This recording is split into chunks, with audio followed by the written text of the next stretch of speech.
Assalamualaikum warahmatullahi wabarakatuh. Selamat pagi semuanya. Pada kesempatan kali ini, kami akan mempresentasikan mengenai evaluasi kinerja dalam perusahaan terdesentralisasi. Sebelumnya, perkenalkan, kami dari kelompok 10 dengan anggota saya sendiri, Fitri Larasati, kemudian ada Tarisa Yusnia Mega Sasmita, dan juga Dimas Badar Mahesa. Baik, yang pertama yaitu mengenai akuntansi pertanggungjawaban. Pusat Pertanggungjawaban atau Responsibility Center merupakan suatu segmen bisnis yang manajernya bertanggung jawab terhadap serangkaian kegiatan-kegiatan tertentu.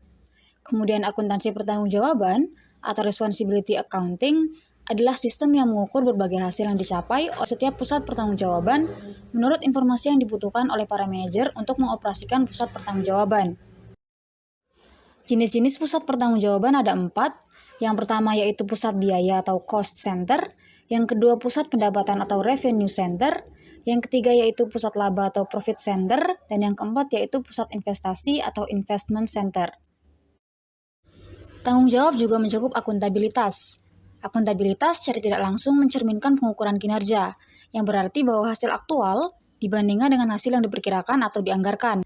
Kemudian, sistem pertanggungjawaban akuntabilitas dan evaluasi kinerja sering merujuk kepada akuntansi pertanggungjawaban, karena peran penting yang dimainkan oleh ukuran dan laporan akuntansi tersebut di dalam proses. Yang selanjutnya yaitu mengenai desentralisasi. Desentralisasi adalah praktek pendelegasian wewenang pengambilan keputusan kepada jenjang yang lebih rendah. Ada 2 jenis pengambilan keputusan. Yang pertama yaitu pengambilan keputusan tersentralisasi, dan yang kedua yaitu pengambilan keputusan terdesentralisasi. Pengambilan keputusan tersentralisasi adalah di mana berbagai keputusan dibuat pada tingkat manajer puncak, dan manajer pada jenjang yang lebih rendah hanya bertanggung jawab terhadap pengimplementasian keputusan tersebut. Sedangkan pengambilan keputusan desentralisasi memperkenankan manajer pada jenjang yang lebih rendah untuk membuat dan mengimplementasikan keputusan-keputusan penting yang berkaitan dengan wilayah pertanggungjawaban mereka. Alasan melaksanakan desentralisasi. Yang pertama, memudahkan mengumpulkan dan menggunakan informasi lokal. Para manajer tingkat rendah yang berhubungan dengan kondisi operasional langsung seperti kekuatan dan sifat persaingan lokal, sifat tenaga kerja lokal, dan lainnya, yang mana memiliki akses sangat besar terhadap informasi ini, sehingga para manajer lokal seringkali berada dalam suatu posisi untuk membuat keputusan yang lebih baik. Kedua, fokus manajemen pusat. Dengan mendesentralisasikan keputusan operasional, manajemen pusat bebas untuk menangani perumusan perencanaan dan pengambilan keputusan strategis. Ketiga, melatih dan memotivasi para manajer. Dengan memberikan kesempatan keputusan penting pada manajer lokalnya, manajer puncak bisa mengevaluasi kapabilitas mereka. Dan manajer yang menghasilkan keputusan yang terbaik adalah manajer yang patut dipromosikan. Lalu yang keempat, meningkatkan daya saing. Unit-unit desentralisasi. Desentralisasi biasanya diwujudkan melalui pembentukan unit-unit yang disebut divisi. Divisi dapat dibentuk berdasarkan, yang pertama, berdasarkan jenis barang atau jasa yang diproduksi. Kedua, diciptakan menurut garis geografis. Ketiga, berdasarkan jenis pertanggungjawaban. Pengukuran kinerja pusat investasi. Terdapat 2 metode yang digunakan untuk mengukur kinerja pusat investasi, yaitu ROI atau Return on Investment dan EVA atau Economic Value Added. Pengembalian atas investasi atau ROI adalah mengukur investasi dengan membandingkan antara laba operasi dengan aktiva operasi rata-rata. Ada 2 rumus untuk menghitung ROI. Yang pertama, laba operasi dibagi aktiva operasi rata-rata. Rumus yang kedua, margin dikali perputaran. Untuk menghitung margin diperoleh dari laba operasi dibagi penjualan. Untuk menghitung perputaran diperoleh dari penjualan dibagi aktiva operasi rata-rata. Keunggulan dan kelemahan ROI. Keunggulan ROI yang pertama, mendorong manajer untuk fokus pada hubungan antara penjualan, beban, dan investasi sebagaimana yang diharapkan dari manajer pusat investasi. Kedua, mendorong manajer fokus pada efisiensi biaya. Ketiga, mendorong manajer fokus untuk efisiensi aktiva operasi. Kelemahan ROI. Yang pertama, ROI mengakibatkan pengertian yang sempit hanya pada profitabilitas divisi dan mengorbankan profitabilitas keseluruhan perusahaan.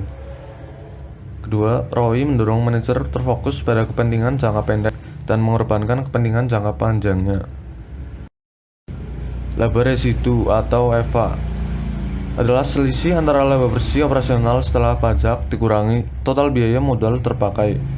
Rumusnya yaitu laba setelah pajak dikurangi biaya modal rata-rata dikali total modal terpakai. Baik, di sini saya akan menjelaskan mengenai perbedaan ROI dan EVA. Untuk ROI yang pertama yaitu suatu ukuran komprehensif yang mencerminkan hal-hal yang dapat mempengaruhi laporan keuangan. Yang kedua yaitu mudah dihitung, mudah dipahami, dan mudah dibandingkan secara absolut. Yang ketiga yaitu dapat diterapkan di setiap unit organisasi dan memungkinkan perbandingan antar unit secara langsung, serta data ROI mudah diketahui oleh pesaing dan dapat digunakan sebagai dasar perbandingan antar perusahaan. Sedangkan EVA, yang pertama yaitu dengan EVA, setiap unit bisnis memiliki tujuan laba yang sama untuk setiap investasi yang diperbandingkan. Yang kedua yaitu dengan EVA, setiap investasi yang menghasilkan laba lebih tinggi dari biaya modalnya akan tampak menarik bagi manajer. Yang ketiga yaitu memiliki korelasi positif yang lebih tinggi terhadap nilai pasar dibandingkan ROI maupun EPS atau earning per share. Serta selanjutnya yaitu memungkinkan penggunaan tingkat bunga atau return yang berbeda untuk masing-masing aset.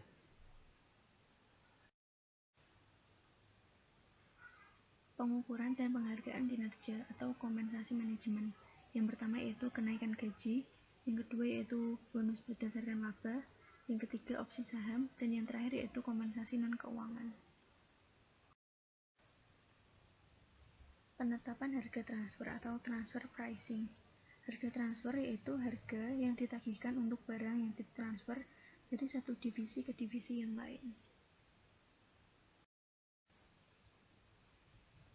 Pendekatan biaya oportunitas sebagai pedoman dalam transfer pricing.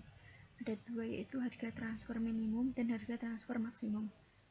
Harga transfer minimum adalah harga transfer yang akan membuat divisi penjual tidak akan menjadi lebih buruk apabila barang dijual kepada divisi internal daripada dijual kepada pihak luar. Sedangkan harga transfer maksimum yaitu harga transfer yang akan membuat divisi pembeli tidak akan menjadi lebih buruk apabila barang dibeli dari divisi internal daripada dibeli dari pihak luar. Metode harga transfer. Ada 3 metode harga transfer, yaitu yang pertama adalah metode harga pasar atau outsourcing, yang kedua yaitu harga transfer yang dinegosiasikan, dan yang ketiga adalah harga transfer berdasarkan biaya. Untuk harga transfer berdasarkan biaya dibagi menjadi dua, yaitu biaya penuh ditambah markup dan biaya variabel ditambah ongkos tetap.